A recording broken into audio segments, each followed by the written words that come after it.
Imagine this: while life rages like a violent storm around you with chaos, pressure, and unpredictability battering your every step, you remain unmoved, like a calm and steady harbor. No turbulence pierces your peace.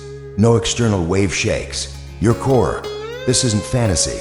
This is the result of mastering one essential trait: judgment. The kind of wise, grounded judgment that creates emotional resilience so deep it becomes unshakable even in the face of the unknown. In today's video, inspired by the timeless wisdom of Stoicism, we will explore 10 powerful principles that can help you cultivate a state of inner stillness so steady, so grounded that no external force can rob you of your peace. But let me ask you, have you ever wondered why we struggle to control the outside world, yet feel so helpless inside? The Stoic philosopher Epictetus gave us a clear answer. He said, "Some things are up to us, and some things are not." And with that one sentence, he drew the boundary that defines a peaceful life. Inner serenity doesn't come from trying to control everything. It comes from focusing only on what we can control: our thoughts, our choices, our reactions. Outcomes, they're often out of our hands. But how we respond to them, that is where our true power lies. Through wisdom and willpower, we reclaim authority over our inner world. These 10 Stoic lessons don't just teach you how to stay calm, they reveal the deeper truth that virtue, not pleasure or temporary success, is the foundation of a meaningful life. It is your judgment, how you interpret what happens, that gives meaning to events. And when you endure hardships, instead of running from them, you shed weakness. What's left behind is something pure and raw, the essence of a human being aligned with nature, flowing with the universe instead of resisting it. Let this video be your starting point, a guide toward emotional clarity and inner freedom. As we walk through these principles, allow the teachings of Epictetus to light your way, helping you grasp what truly matters: peace, presence, and purpose. No matter what storms rage outside, you will learn to stay still within. But before we dive in, I have one challenge for you. It's simple yet powerful. Watch until the very end. Don't skip, because even just one of these 10 principles might be the breakthrough you've been waiting for, the shift that changes your life forever. Let's begin with principle number 1: firm purposes. As Epictetus once said, difficulties show a man's character, and the greater the difficulty, the more glory in overcoming it. So how do we build that strength of character? Let's uncover it in the next section. When your purpose is clear and unshakably firm, something remarkable begins to happen. The world around you, once intimidating and chaotic, starts to shrink in size. Even colossal challenges begin to feel more like manageable steps rather than impossible mountains.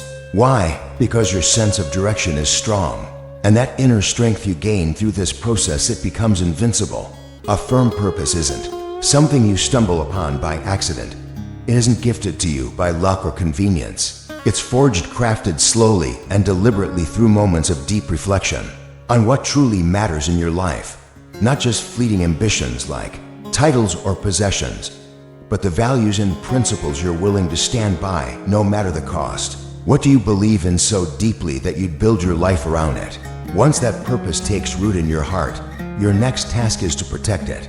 And the way you do that is with relentless diligence, perseverance, daily effort. It's this unwavering commitment that hardens your spirit in the fire of adversity. A firm purpose acts like a beacon in the darkness. It shines not just as a guiding light, but as a solid anchor for your soul. When life pulls you into emotional whirlwinds, when you're surrounded by doubt, fear, or chaos, that purpose becomes your life buoy. It keeps you from drowning in the waves of uncertainty. Make no mistake, having a firm purpose isn't just a helpful tip, it's a necessity.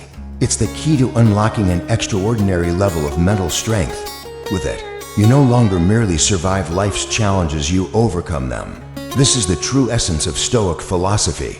It's not just a list of moral rules, it's proof that the power of human will, paired with clarity of purpose, makes you unbreakable. In the light of this truth, what once seemed impossible now becomes achievable, and no storm can shake a spirit rooted in resolve. Which brings us to principle number 2. Would you give your body to a stranger? Let's pause and think for a moment. Would you ever hand control of your body over to a complete stranger, someone you don't know, don't trust, and who might not have your best interest at heart. Of course not. It sounds absurd, and yet, so many of us every single day do something even more dangerous. We give control of our minds to strangers. We let fleeting opinions, criticism, or manipulative voices hijack our peace. We internalize, gossip, let others' negativity dictate our mood, and allow outside noise to steer our inner compass. Why? When we allow ourselves to be influenced by every passing thought, by every careless word spoken by someone else, we're essentially handing over the key to our happiness. But here's what Stoicism teaches us. Mind control is not about suppressing emotions, it's about mastering them. It's about reclaiming the authority you've given away. Yes, when someone insults or offends us, the natural impulse is to react, to feel hurt, angry, or even vengeful. But Stoic wisdom challenges us to pause and consider, are these emotions truly ours, or are they simply reactions rooted in thoughtless patterns? You see, our emotions stem from our judgments, not from events themselves, and that means we have a choice. We can choose how to interpret what happens, and more importantly, how to respond. So next time you feel the sting of offense, ask yourself, is this an attack, or is this a test of your patience, a chance to strengthen your self-awareness? Can this moment be used to build discipline rather than dissolve into impulse? Start small. Start with daily habits. To truly master your mind, you must train it like a muscle consistently and intentionally. Set small goals each day and commit to achieving them. These daily victories, however minor they seem, gradually build self-confidence and a quiet inner power over time. As you grow more aware of your emotional responses, you'll begin to realize something liberating. You have a choice in how you respond, a choice in how you interpret what happens, and most importantly, a choice in whether or not to let something disturb your peace. Imagine a dedicated baker. Every single day, they show up early, knead the dough, measure ingredients, perfect their craft, not for praise, not to impress others, but to become better than they were yesterday. And when others throw criticism their way, harsh words, or even praise, they remain unaffected. The noise doesn't reach their core. They don't adjust their process based on every opinion whispered or shouted. They simply continue, calm, focused, steady. Through this consistency, not only do they refine their skills, they achieve something even greater: freedom. The kind of freedom that comes when your sense of self-worth no longer depends on outside voices. That is the essence of Stoic philosophy. It isn't just an ancient school of thought, it's a powerful tool for modern life. It teaches us how to stand strong amidst chaos, how to manage emotions without being ruled by them, and how to rise above the endless judgment and gossip that surround us. You cannot control whether people talk behind your back. You cannot stop opinions from forming or criticisms from spreading. But ask yourself this: do those words truly define who you are? Or is it your unshakable peace, your quiet strength, and your response to adversity that reveals your true character? Take a deep breath. Let that thought sink in. Because as we move forward, the next principle takes us even deeper into the realm of soul freedom, from the trap of other people's opinions. Principle number 3. If someone speaks ill of you, Epictetus once said, it's not things themselves that disturb us, but our judgments about them. We cannot dictate what others say or believe. People have their own perspectives, their own values, and those won't always align with ours. And that's okay. Think about the wisdom of Christ. Love your enemies. Not just tolerate them, but love them. Why? Because peace is not found in changing others, it's found in how we carry ourselves, even when misunderstood. When someone criticizes you or speaks ill behind your back, it's tempting to defend yourself or strike back. But Stoicism offers a better way. Cultivate deep self-understanding. Know why you do what you do. Know the values that drive you. Because when your convictions are solid, external words lose their weight. Confidence in your path makes the opinions of others irrelevant. Their insults, just background noise, your purpose unchanged. And when you respond not with anger, but with patience and gentleness, you rise above. Patience gives you emotional control. Gentleness maintains connection even with those who disagree. History offers many examples: saints, philosophers, and great thinkers who were mocked, rejected, even harmed. Yet they responded with grace, never abandoning their path. Why? Because their peace came from within. So when you focus on growth, when you rise each time you fall, you don't just transform yourself, you inspire others to do the same. Remember, true strength is not measured by how many people you silence, but by how little their words can move you. We'd love to hear your story. Have you ever faced unfair criticism? How did you respond? Share your experience in the comments. Your insight might just give someone else the strength they need. Now, let's continue with principle number 4, insult and offense. Epictetus, in his firm but wise tone, reminds us that it's not external events that disturb us, it's our interpretation of them. So what happens when someone insults you? Let's walk through a real-life scenario. So next time you find yourself in the heat of an emotional moment, pause, take a deep breath, and ask yourself this: is this an opportunity for me to see things from a different perspective?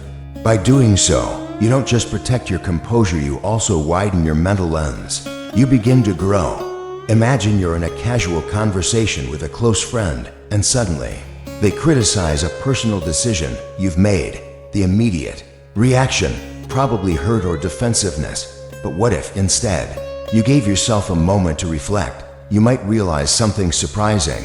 Perhaps their words, though poorly delivered, came from a place of concern. Maybe they weren't attacking you, they were nudging you to rethink your path from another angle. That's the Stoic way, finding light in darkness, extracting value even from discomfort.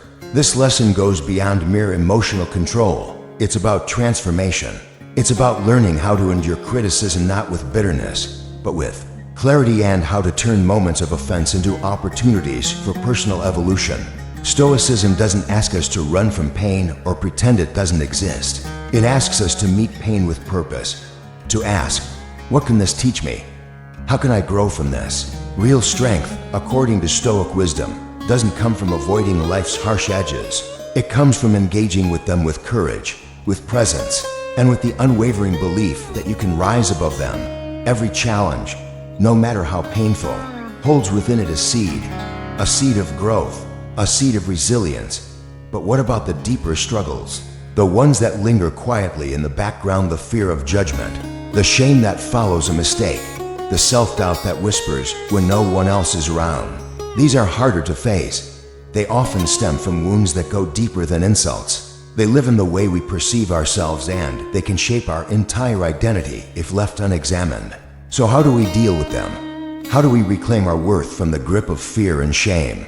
This brings us to principle number 5, fear and dishonor. Ask yourself honestly, have you ever felt trapped in a glass cage of fear and shame? Moments when you said yes to something you didn't believe in, just to gain approval, or posted something online just for a fleeting dose of praise. In those moments, your choices weren't made freely, they were dictated by fear. But Epictetus, with his timeless insight, gives us a powerful truth. We are the ones who assign meaning to events. Fear and shame aren't in the situation, they're in the story we tell ourselves about it. Unlike philosophies that ask us to suppress emotion, Stoicism invites us to face our feelings directly, but with discipline and courage, to understand them, to see where they come from, and then to choose something better. Overcoming fear and shame is not about becoming numb, it's about becoming free. Free from the eyes of others, free from the pressure to perform, free to live according to your deepest values. It's a journey back to yourself, a rediscovery of your true worth, one breath, one decision at a time. Epictetus reminds us, the key to happiness is not found in the outside world. It lies within the soul. When we tie our value to things beyond our control, status, approval, reputation, we open the door wide to fear and dishonor. But when we shift our focus inward toward wisdom, character, and spiritual freedom, we find an unshakable peace. In the Stoic worldview, fear and shame are not signs of weakness. They are signposts, pointing us toward the deeper work we must do, the kind of work that builds a life of true meaning and quiet power. And that leads us into our next timeless insight. Every challenge we face isn't just a test of strength, it's also a reminder to live with meaning, to walk a path where fear and shame are no longer roadblocks, but stepping stones on the journey toward happiness and freedom. Because when we choose to confront and rise above our inner battles, we don't just liberate ourselves, we light the way for others to follow. Our courage becomes their inspiration. And now, as we continue forward with principle number 6, let's explore how Stoicism teaches us not just to face challenges, but to embrace them, to see them not as misfortunes, but as opportunities to grow, to sharpen our minds, and to rise closer to the best version of ourselves. Before we dive deeper, I want to take a moment to sincerely thank each and every one of you who has journeyed with us this far. Your time and presence mean more than you know. It is your support, your engagement, your comments, your reflections that motivates me and the entire production team to keep creating thoughtful, meaningful content. If you found value in these principles, please consider liking and sharing this video. Your action helps expand the reach of Stoic philosophy, touching more lives with its wisdom. Now, back to the heart of our message, principle number 6, anticipating obstacles. At its core, this principle is about proactive strength. Instead of reacting emotionally when life throws curveballs, Stoicism invites us to train our minds to expect them. Epictetus taught that by imagining potential difficulties in advance, we prepare ourselves to meet them with calm, not panic. But don't misunderstand this as pessimism. It's not about dwelling on worst-case scenarios. It's a strategy, mental conditioning that sharpens your emotional armor. Picture this: a marathon runner preparing for race day. She knows the road ahead may not be smooth. It could rain. She might catch a cold. Life may throw unexpected obligations her way. But instead of fearing these setbacks, she plans around them. She modifies her schedule, trains in different weather, builds in rest days. So when race day comes and the sky opens in a sudden downpour, she's not surprised. She's prepared mentally, physically, and emotionally. And what could have been an obstacle becomes proof of her strength and readiness. This mindset is what Stoicism calls premeditatio malorum, the premeditation of evils. It teaches us to merge emotion and logic in a powerful harmony. Emotionally, it calms the heart by creating readiness. Logically, it improves problem solving by encouraging foresight. That inner balance between reason and feeling is the hallmark of a Stoic life. It's what enables you to face both triumph and trial with a clear mind and a peaceful spirit. As Epictetus once said, "Don't consent to be hurt and you won't be." That's not denial, it's empowerment. It means that how you interpret a situation, how you choose to respond, is fully within your control. That perspective alone can be life-changing. It opens the door to emotional freedom. It changes how we engage with suffering, which leads us to a deeper, more personal insight. Principle number 7. No one can hurt you. Imagine being harshly criticized not by a stranger, but by someone you trust deeply, a friend. The initial reaction, hurt, maybe even betrayal. And that's okay. Stoicism doesn't ask us to be robots. It allows space for that first, raw feeling. But here's the Stoic truth. You still have the final say. You hold the power to decide whether that hurt will take root and control your next steps, or whether you'll rise above it. So how do we apply this principle? First, the freedom to choose your response. Criticism is inevitable, but your reaction, that's yours to own. Acknowledge your feelings, yes, but don't let them rule you. Respond thoughtfully, not impulsively. Second, seek inner strength. True peace doesn't come from avoiding every blow. It comes from knowing you can recover from anything. You can stand back up, stronger each time. In Christian tradition, this resilience is often found through faith and prayer, a spiritual source of strength that renews the soul. In Stoicism, it is cultivated through reflection, reason, and the pursuit of virtue. Third, practice forgiveness. Just as Jesus forgave even those who harmed him, Stoicism too invites us to forgive, not for the other person's sake, but for our own. Forgiveness lightens the burden we carry. It clears space in the heart for peace to return. Because when we forgive, we're no longer tied to the past. We are free. Now let's continue with principle number 8, where we explore how to gain strength through discipline and the power of consistent inner work. Choosing to forgive and release the burden of emotional pain doesn't mean you're indifferent. It doesn't mean you avoid confrontation or deny the weight of hurt. Quite the opposite. It's an act of conscious strength, a declaration that you decide how you face life's challenges. Not your emotions, not someone else's actions, This is a reminder, the power is always within you. To pause, to reflect, to respond, not react, and in doing so, you open the door to peace, to healing, even to reconciliation and love. Whether you draw strength from Stoicism or from spiritual faith, the principle remains the same. Peace and resilience are not reserved for the few. They are attainable for anyone willing to look inward and lead from within. And this brings us to principle number 8. Repressing your actions, one of the most powerful, yet often misunderstood, aspects of Epictetus's teachings. In the Stoic worldview, practicing self-restraint isn't a weakness, it's true power.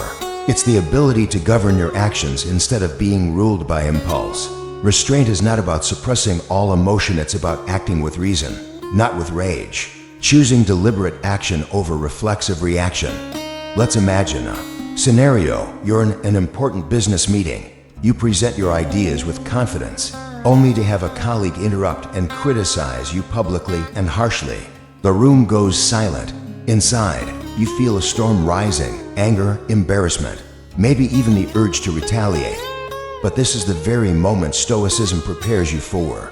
Instead of snapping back or defending yourself out of pride, you pause, you breathe, and you remind yourself anger won't solve this. Stoicism urges you to respond not from ego, but from understanding. You acknowledge the feedback, remain composed, and reply with clarity and respect. What happens next? You don't just earn the respect of the room, you also strengthen your own inner foundation. You've chosen maturity over emotion, strength over spectacle. This kind of self-restraint is more than just a behavioral tactic, it's a pathway to inner peace. Because every time you choose to pause, you prove to yourself that you're in control. Not your anger, not the situation. In today's fast-paced world, loud reactions are often mistaken for strength. But Epictetus teaches us a different truth, that true strength lies in quiet power, in the calm decision not to be shaken. So how do we begin applying this principle in daily life? Step 1 is to recognize your emotions. When something triggers you, anger, jealousy, fear, acknowledge it. Don't pretend it's not there. But don't let it hijack you either. Step 2 is to pause, that tiny moment of silence between stimulus and response. That's your window of power. A single breath can change everything. And next, once you've paused, now what? Step 3 is to ask yourself a powerful question. Is what I'm about to say, or do based on clear reason or raw emotion, will it truly bring a meaningful outcome, or will it simply add fuel to the fire? And then, step 4, act mindfully. Choose a response that reflects thought, empathy, and an accurate understanding of the situation, not just the immediate emotional charge. When we practice restraint, we don't suppress who we are, we refine who we are. We gain control not just over our emotions, but over how we move through life, calmly, intentionally, with strength rooted in wisdom, not impulse. This doesn't just make your life more peaceful, it shapes you into the best version of yourself, a version that can stand firm in any storm, speak wisely in any conflict, and lead quietly, yet powerfully. So let me ask you, are you ready to take this kind of control over your actions? Are you ready to rise not by force, but by clarity? If you are, drop a comment below. I'm ready. Let the world know that your growth begins here. Now we move into a deeper layer of Stoicism, one that reshapes how we experience frustration, disappointment, or loss. Principle number 9, the power of acceptance. Picture this. You're on a long journey, traveling with purpose, when suddenly you realize you've lost your way. The road signs make no sense. The path behind you is unclear. Panic creeps in. Frustration builds. Sound familiar? In moments like this, your instinct might be to resist, to curse the setback, to fall into anger or anxiety. But Stoicism, through this 9th principle, offers a different way forward. Acceptance. It begins when you calmly acknowledge reality. I am lost. That alone is powerful. Because in that moment, you stop fighting what is and begin working with it. You take a breath. Instead of spiraling, you assess. Can I use a map? Ask for help. Use GPS? Suddenly, what felt like failure becomes a challenge you can face with clarity. This is not weakness, it's strength and surrender. Not surrendering your will, but surrendering the illusion of control over everything. Here are 5 ways to practice the power of acceptance. Recognize and accept emotions. When you're faced with a setback, pause and name what you feel: anger, sadness, fear. Acceptance begins with honesty. Understand and analyze the situation. Ask, what part of this can I change? And what can't I? Focus your energy where it matters. Redirect your energy. Don't waste time fighting what's already happened. Use that energy to take meaningful, forward-moving action. Seek meaning and growth. Every difficulty carries a lesson. What is this moment trying to teach you? What strength is it asking you to develop? Practice gratitude. Even in hardship, there is always something to be thankful for. Gratitude doesn't erase the pain, but it grounds the soul, keeping you anchored in light. By embracing acceptance, we transform the way we live. We find peace not because life becomes easier, but because our mindset becomes stronger. Epictetus reminds us that each of us is born with the power and the responsibility to live in harmony with nature. And that doesn't only mean the trees and rivers around us. It means the nature within us, the deep, unique essence of who we are. This leads us to the final and perhaps most profound truth in Stoic philosophy. Principle number 10, living according to nature. Epictetus believed that a meaningful life comes not from chasing endless pleasures, but from aligning with nature, both external and internal. What does that mean? It means recognizing that every event, every challenge, loss, or success has a reason for being. It means learning to move with life, not against it. To stop trying to force the universe to fit our desires and instead to align our hearts with the deeper order of existence. Living according to nature requires us to be clear-sighted, to accept, not resist, to flow, not cling. It doesn't mean we give up. It means we wake up to what really matters.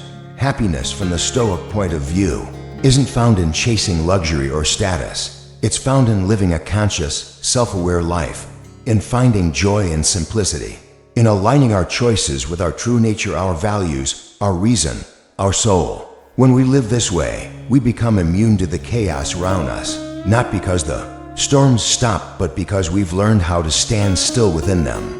Living in accordance with the laws of nature, as taught in Stoic philosophy, isn't merely a method for handling life's hardships. It's a way of being, a path toward true freedom, inner harmony, and deep happiness. When we apply these 10 timeless principles to our daily lives, we don't just gain peace, we cultivate invincibility, a kind of strength that remains unmoved in the face of life's highs and lows. The storms may rage, but within us, a stillness takes root. Let today be the day you begin walking this path, not toward perfection, but toward purpose, toward a more conscious, resilient, and meaningful life. Through the journey we've taken together, exploring the philosophy of Epictetus and uncovering each of the 10 Stoic principles, we've navigated not only profound ideas, but also real-life struggles. These lessons aren't just ancient words carved in stone. They are tools to guide you through chaos, to strengthen your soul, to help you become unshakable. But remember this, the path of self-development is not a solitary road. Growth is nurtured in connection, in community, and in shared reflection. That's why we want to hear from you. Have you faced challenges applying these Stoic principles to your own life? Are there moments when discipline failed or when clarity brought peace? Whatever your story, your insight matters. So we invite you, yes, you to share your thoughts, questions, and experiences in the comments below. Whether it's a breakthrough, a setback, or just a simple realization, your voice could be the inspiration someone else needs today. And if you found this video valuable, don't keep it to yourself. Like it, share it with friends who are seeking growth, and subscribe to the channel. Every act of engagement helps spread Stoic wisdom to those who need it and encourages us to continue creating content that truly matters. Let's keep walking this path together. Keep growing, keep learning, and keep showing up for yourself, one day at a time. Because every step you take toward inner mastery not only transforms your life, it helps build a better, wiser world. Now, if you're ready to continue this journey, we've got more videos waiting for you at the end of this one. Go ahead, click through. There's more wisdom to uncover and more strength waiting within you.